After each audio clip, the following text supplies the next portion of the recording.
ऐसे कौन से 5 ड्रिंक्स हैं जो गंभीर से गंभीर बीमारियों में फायदेमंद हैं? कोई भी जूस जो मैं बता रही हूँ कंटिन्यूअस 15 दिनों तक जरूर से करना चाहिए। तो 40 दिन आपको चाहिए होते हैं किसी भी चीज का प्रभाव देखने के लिए। अगर आप खड़े खड़े बहुत तेजी में फटाफट जूस को पी लेते हैं तो वो नुकसान करता है। हमेशा आपको बैठ करके जूस को सिप कर करके, मतलब जूस खाबो नॉट पीबो। न सिर्फ लीवर हेल्थ, न सिर्फ आपका एसिडिटी, न सिर्फ डायबिटीज, न सिर्फ इम्यूनिटी, न सिर्फ विटामिन डी, सब कुछ इन 5 जूसों के साथ अच्छा होना है।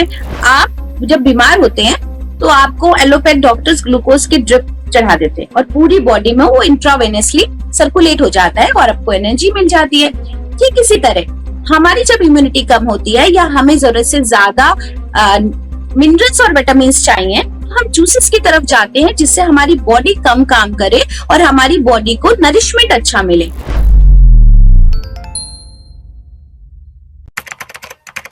नमस्कार, D5 चैनल हिंदी देख रहे सभी दर्शकों का मैं विभोर चट्ठा स्वागत करता हूं। आज हमारे साथ जुड़े हुए हैं डॉक्टर शिखा गुप्ता। डॉक्टर शिखा गुप्ता, आपका बहुत बहुत स्वागत है D5 चैनल हिंदी में। नमस्कार विभोर, थैंक यू सो मच।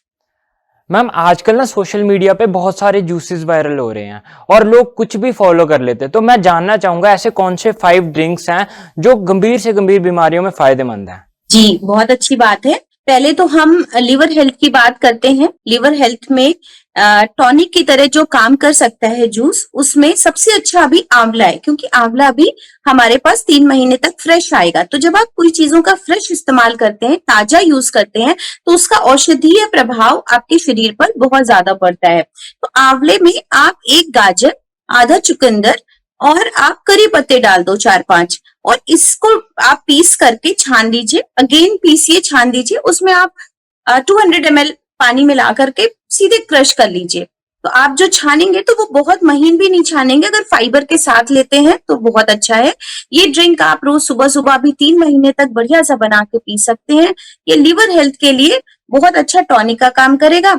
साथ में अगर पुदीना, देखिए 2 चीजें मौसम में बहुत अच्छी आ रही हैं। एक तो आपको फ्रेश आंवला मिलेगा एंड दूसरा पुदीना अच्छा आएगा, मिंट लीव्स। तो मिंट लीव्स और पुदीना, आंवले का इस्तेमाल आपको ज्यादा से ज्यादा करना है। ये जूस आपके लिए बहुत फायदेमंद होने वाला है लिवर हेल्थ के लिए। और कौन कौन से जूसेस हैं मैम? जी, दूसरे जूस की अगर हम बात करें तो एसिडिटी बहुत होती है, क्योंकि गर्मी से हम लोग विंटर्स की तरफ जा रहे हैं। तो हम अपनी बॉडी में पित्त की प्रबलता देखते हैं, हर किसी की बॉडी में मिलेगी, और फेस्टिवल्स के आते आते पित्त और बढ़ जाता है। तो ऐसे में अगर आप लौकी और पुदीने का जूस आप बना करके कुछ दिन लेते हैं तो बहुत अच्छा है। इसके लिए आप 1 कप लौकी के पीसेस छील करके काट लीजिए और उसमें 8 से 10 पत्ते पुदीने के ले लीजिए, मिंट लीव्स ले लीजिए, और आप इसमें 200 ml ऑफ वाटर में आप इसको अच्छे से ग्राइंड कर दीजिए, ग्राइंडर में डाल करके, और फिर आप इसको छान दीजिए। आप इस जूस को एसिडिटी के लिए यूज करें, जिससे आपका पित्त भी शांत होगा, पेट भी ठीक रहेगा और गैस, एसिडिटी, ब्लोटिंग में बहुत ज्यादा फायदा होगा। कोई भी जूस जो मैं बता रही हूँ कंटिन्यूअस 15 दिनों तक जरूर से करना चाहिए, जिससे उसका प्रभाव आपको मिले। और जैसा कि मैं बता दूं कि आप कोई भी आहार परिवर्तित करते हैं तो उसका असर आपके शरीर पर 40 दिनों बाद मिलता है। तो 40 दिन आपको चाहिए होते हैं किसी भी चीज का प्रभाव देखने के लिए, कि आपकी एसिडिटी पूरी तरह से अंदर से ठीक हुई है कि नहीं, आपका लिवर हेल्थ अभी क्या था, SGPT, SGOT, और 3 महीने बाद क्या है। तो कोशिश करनी चाहिए कि 3 महीने का एक गैप दे करके आप चीजों को अपना करें, आहार चेंज करें, जूस ऐड किया है तो वो चेंज करें, ऐसे करके, और फिर आपको चेक कराना चाहिए। नेक्स्ट विभोर मैं बताना चाहूंगी डायबिटीज के लिए, जो कि बहुत ही ज्यादा लोगों को लगता है कि बॉर्डर लाइन आ रहा है या हम थोड़ा इस तरफ हैं, डायबिटीज की तरफ हैं, तो हम क्या ऐसा चीजें चेंजेस करें। तो देखिए, करेला हमारा नेचुरल इंसुलेटर की तरह काम करता है, खीरा नेचुरल इंसुलेटर की तरह काम करता है, करी पत्ता नेचुरल इंसुलेटर की तरह काम करता है, मेथी नेचुरल इंसुलेटर की तरह काम करता है। तो जो हमारी इंसुलिन अपने आप स्वतः पैदा करते हैं शरीर में, उन जूसेस को हमें लेना चाहिए। तो उसके लिए आप एक परफेक्ट जूस बना सकते हैं। आप 1 चम्मच मेथी पाउडर रात में भिगो दीजिए 1 ग्लास पानी में। अब आपने उस पानी को छान दिया और उसी पानी में आप 1 करेला और 5 पत्ते तुलसी के और 5 पत्ते नीम के डाल सकते हैं अगर आप पी पाए तो, और आधा से 1 खीरा डिपेंडिंग ऑन द साइज। आप ये सारी चीजें एक ही उसमें नीम का जो मेथी का पानी जो आपने ग्लास में लिया है उसी में सारी चीजें पीस दीजिए और फिर उसको छान दीजिए। वो एक आपका बढ़िया ड्रिंक तैयार हो गया। कभी कभी लोग करते हैं कि बहुत सारा करेला पीने लग जाते हैं, ऐसा ना करें। करेले का जूस फिर सिर्फ आपको 50 ml चाहिए और हमने मेथी के पानी को भिगोया 200 ml में, तो मोस्ट ऑफ द टाइम आपके खीरे का भी रस का पानी है तो आपको 200 ml ऑफ जूस तैयार हो जाएगा। उसको आपको बैठ करके सिप कर करके पीना है। तो ये बहुत ज्यादा ध्यान देने की आवश्यकता है कि आप जूस को कैसे पी रहे हैं। अगर आप खड़े खड़े बहुत तेजी में फटाफट जूस को पी लेते हैं तो वो नुकसान करता है। हमेशा आपको बैठ करके जूस को सिप कर करके, मतलब जूस खाबो नॉट पीबो। तो जब आप उसको खाएंगे, मुंह में डाला, थोड़ी देर मिंगल किया और फिर उसको सॉलो किया तो आप उसको पी भी पाएंगे, स्वादिष्ट भी लगेगा और आपको उसका फायदा भी मिलेगा। और हाँ, उसके आधे घंटे बाद और आधे घंटे पहले तक कुछ ना खाएं, कम से कम मिनिमम ड्यूरेशन, तो आपको उसका फायदा ज्यादा मिलेगा।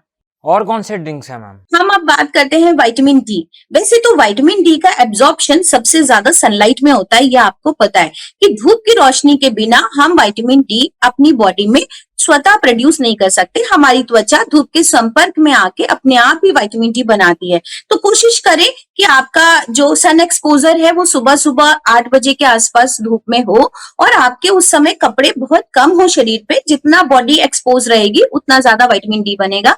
पर ऐसे टाइम पे अगर आप विंटर्स भर एक आंवला और एक ग्लास ऑरेंज जूस, मतलब 4 संतरे और एक आंवले को मिला करके आप जूस बना ले और धूप में बैठ करके बढ़िया सिप कर करके आनंद ले, तो आपकी बॉडी में देखिए विटामिन डी की कमी नहीं होगी और आपकी बॉडी का जो बोन हेल्थ है वो बहुत अच्छा होगा। क्योंकि जो विटामिन डी का एब्जॉर्प्शन है वो आपका कैल्शियम, मैग्नीशियम एंड बहुत सारी और चीजों के प्रेजेंस में होता है। ओमेगा 3 चाहिए उसको। तो ये अब जब आप इस तरीके का कोई ड्रिंक धूप में बैठ करके लेते हैं, सेवन करते हैं, तो आपको इसका अद्भुत फायदा मिलता है। आपने 5 ड्रिंक की बात की है तो मैं 5 ड्रिंक आपको जरूर बताऊंगी। 5वें ड्रिंक की जो बात करते हैं, इम्यूनिटी बूस्टर। बहुत सारा अब हम फिर से विंटर्स की तरफ जा रहे हैं और इम्यूनिटी अच्छी करना हमारे लिए जरूरी है। नहीं तो बार बार हर जुकाम, खांसी, बुखार हमें परेशान करता रहता है। थोड़े से भी वेदर चेंज पे, थोड़े से भी वायरल, बैक्टीरियल, फंगस अटैक पे हम जल्दी जल्दी बीमार हो जाते हैं। तो उसके लिए आप रात में 5 बादाम, 2 अखरोट, 5 मुनक्के, 5 किशमिश, 1 अंजीर और 1 खजूर आप और 2 काजू डाल सकते हैं। आप इसको रात में भिगो दीजिए। डिपेंड्स कि आपका अगर वेट बहुत ज्यादा है तो आप उसमें से काजू निकाल दीजिए। अगर आप डायबिटिक हैं तो आप उसमें से मुनक्के और इसका खजूर का क्वांटिटी कम कर सकते हैं या हटा सकते हैं। बाकी चीजों को आप भिगोइए। बादाम को आप अलग भिगोएंगे, बाकी चीजों को अलग साफ पानी में भिगोएंगे और भिगोने से पहले आप 2-3 बार धोएंगे। क्योंकि बहुत बार ऐसा होता है ड्राई फ्रूट्स क्योंकि सुखाए जाते हैं तो वो गंदे होते हैं। तो जब आपने थोड़ा सा पानी डाला, उसको मसल करके धोया और फिर थोड़ी देर बाद धोया, फिर वो धोया, तो 3 बार धोने के बाद अब आप उसको कांच के ग्लास में 200 ml वाटर में आप भिगो दीजिए। बादाम को अलग भिगोइए, बादाम के पानी को फेंक दीजिए, पील ऑफ कर लीजिए और अब उन एलिमेंट्स को उस पानी में मिलाइए जो रेजिन्स जिसमें भीगे हुए थे आपके, जिसमें आपका काजू था, अखरोट था, आपके किशमिश, मुनक्के, अंजीर, खजूर, ये सब आपका जिस ग्लास में भीग रहा था उसी में कर लीजिए और खजूर का आप बीज निकाल दीजिए। बादाम डाल करके पूरे को आप ग्राइंड कर दीजिए। अगर आपको लगता है कि थोड़ा और पानी की जरूरत है तो थोड़ा और डाल दीजिए। इसको छानने की आवश्यकता वैसे तो नहीं होती है, पर कभी कभी कुछ बच्चे तुनक मिजाज होते हैं, उनको धीरे धीरे उस लाइन पे लाना पड़ता है। तो इसमें अच्छी क्वांटिटी ऑफ फाइबर है, इसको पीस करके ऐसे ही पीना चाहिए। पर अगर आपको अच्छा लगता है कि बुजुर्ग हैं, उनके फंस सकता है या थोड़े रेशे ज्यादा हैं, तो आप इनको छानेंगे जब पतला करके तो 1 चम्मच या आधा चम्मच ही फाइबर अलग होता है, वो भी थोड़ा सा बेकार सा होता है। और अदरवाइज आप इसको पूरा साथ में पी सकते हैं। इस जूस को भी मैं रिकमेंड करूंगी विंटर्स में आप 8 बजे, 7:30 बजे धूप में बैठ करके पिए और धूप में बैठते समय आप सिर पे ठंडा पानी स्प्लैश कर लें या छोटी सी टॉवल डाल लें और कांच के ग्लास में इसको प्रेफर करें, जिससे सूरज की किरणें उस आपके ग्लास में भी जाएं और आपकी बॉडी के अंदर भी जाएं। और सफेद कपड़े धारण करें, कम वस्त्रों में बैठें, जिससे आप अपनी विंटर्स का एक अच्छा प्रिपरेशन करें। न सिर्फ लीवर हेल्थ, न सिर्फ आपका एसिडिटी, न सिर्फ डायबिटीज, न सिर्फ इम्यूनिटी, न सिर्फ विटामिन डी, सब कुछ इन 5 जूसेस के साथ अच्छा होना है, बट ऐसा बिल्कुल नहीं करना चाहिए कि आपको लगे अरे मुझे तो डायबिटीज भी है, मुझे अपनी इम्यूनिटी भी कम करनी है, मेरे को एसिडिटी भी हो रही है, तो मैं ये सारे जूसेस स्टार्ट कर देता हूँ। ऐसा नहीं करना है। जी मैम, आमतौर पर आपके पास जो पेशेंट्स आते हैं उनमें जूसेस को लेकर क्या मिथ सामने आते हैं? जनरली मुझे बताना पड़ता है, वो बोलते हैं नहीं मैम आप ही हैं जो जूस कह रही हैं, बाकी लोग तो फ्रूट्स कहते हैं खाने को, होलसम फ्रूट खाना चाहिए। एग्रीड, होलसम फ्रूट खाना चाहिए, पर 4 संतरे और 1 आंवला क्या आप रोज खा सकते हैं? नहीं खा सकते, बॉडी की रिक्वायरमेंट है। अगर आप मिनरल्स और विटामिन को बढ़ाना चाहते हैं तो जितनी क्वांटिटी में मैंने ड्राई फ्रूट्स बोले हैं वो आप नहीं खा पाएंगे, और वो सोक्ड होने चाहिए। उतना सोक्ड खाते खाते आपका मुंह थक जाता है, तो ऐसे टाइम पे आपको सॉलो नहीं करना है, पर आपको धीरे धीरे मुंह में लेते हुए खाना है। और जूसेस इंस्टेंट एनर्जी देते हैं, इंस्टेंट ट्रीटमेंट देते हैं। जैसे आप जब बीमार होते हैं तो आपको एलोपैथ डॉक्टर्स ग्लूकोज की ड्रिप चढ़ा देते हैं और पूरी बॉडी में वो इंट्रावेनसली सर्कुलेट हो जाता है और आपको एनर्जी मिल जाती है। ठीक इसी तरह हमारी जब इम्यूनिटी कम होती है या हमें जरूरत से ज्यादा मिनरल्स और विटामिन चाहिए, तो हम जूसेस की तरफ जाते हैं जिससे हमारी बॉडी कम काम करे और हमारी बॉडी को नरिशमेंट अच्छा मिले। और एक और बात विभोर मैं कहना चाहूंगी आपके माध्यम से कि हमारा लाइफस्टाइल बदल गया है। अगर हम होलसम डाइट और होलसम फ्रूट खाते हैं तो हमें उसको पचाने के लिए ज्यादा मेहनत करनी पड़ेगी, और हम काम कर रहे हैं सीडेंट्री, मतलब या फिर हम लैपटॉप पे काम कर रहे हैं, या हम मोबाइल पे काम कर रहे हैं, या हम रीडिंग कर रहे हैं, या हम राइटिंग कर रहे हैं, हम फिजिकल मेहनत नहीं कर रहे। थोड़ी देर पंप एंड शो के लिए योगा हो गया, भाई हम योगा आते हैं, उसमें भी पसीना नहीं निकल रहा। पहले का व्यक्ति मेहनत करता था, आज अनाज भी एक टाइम का हजम नहीं हो रहा, मेहनत नहीं कर रहे लोग, समय नहीं है, पढ़ रहे हैं, चश्मा चढ़ रहे हैं आंखों पे, लेकिन पढ़ाई जरूरी है वो कर रहे हैं।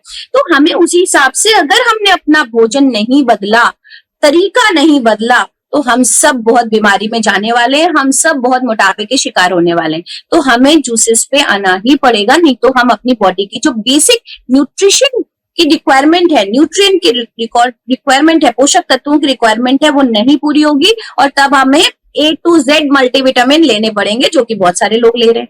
जी मैम, इन जूसेस को लेते हुए क्या क्या सावधानियां रखनी चाहिए? जी, पहले तो जूसेस का जो परफेक्ट टाइम है मेरे अकॉर्डिंग वेरी भी कर सकता है, वो सुबह को 8 से 10 और शाम को 4 से 5 के बीच में होना चाहिए, जिस समय लोग अपना चाय सेलिब्रेट करते हैं। तो चाय को हटा करके जूसेस पे आना चाहिए, जो भी आपकी बॉडी के लिए रिक्वायरमेंट है।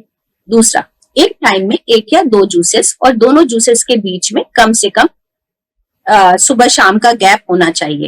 एक कोई जूस फॉलो कीजिए, 15 दिन तक कीजिए, फिर दूसरा आप ले सकते हैं। ऐसा करके आपको करना चाहिए। रेस्ट मैंने बताया है कि अगर आप पी रहे हैं तो आप 30 डेज 40 डेज आप उस जूस को लीजिए, उसके बाद टेस्ट कराइए, उसके बाद आपको जो भी लगता है कि अब हमें ये लेना चाहिए वैसा लीजिए। तीसरा, जूसेस को बैठ करके सिप कर करके, मतलब सिपर नहीं, आपको ग्लास में मुंह लगा करके मुंह में थोड़ी देर होल्ड करके तब पीना चाहिए। चौथा, जूस को कभी भी बहुत ठंडा फ्रीज नहीं करना चाहिए, नेचुरल टेम्परेचर पे ही पीना चाहिए। पांचवा, जूसेस में अतिरिक्त शुगर नहीं मिलाना चाहिए। अगर आपको लगता है कि उसका स्वाद बहुत पंजेंट है, आप उसमें एक डेट्स, खजूर, मुनक्के या किशमिश को ऐड करके उसको मिठास बना सकते हैं।